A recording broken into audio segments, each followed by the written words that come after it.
Hello mga suki, nibalik na gyud ang akong suki para sa iyang third session. Sa una, grabe gyud to kadaghan og dry skin, murag walay kahumanan. Karon kay arang-arang na lang kay limpyo na tan-awon ang mga kuko. Pero kani iya mga hiniliit naa gihapon tay makuha nga mga dagko nga dry skin gihapon.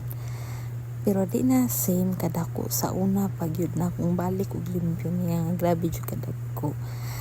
Kaning yung mga pinky nails murag rebuildi pa, dili gyud gusto mo sunod sa uban nga limpyo. Bisan pa og regular ang pedicure naa gihapon sila ginapundok nga hugaw nga tago kaayo. Pero okay ra kay dili na pareha sa una nga lisod tangtangon.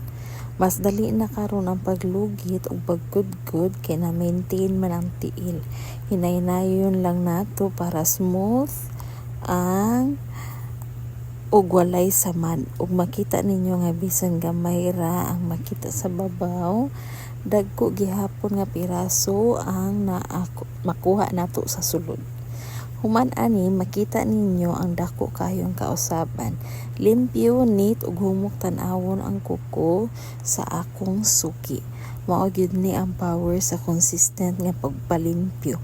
Kung ganahan mo makakita og ingon ani nga improvement, ayaw kalimot pag-like, comment ug follow kay naapay mas exciting nga kudkod session sunod. Watch until the end. Thanks for watching.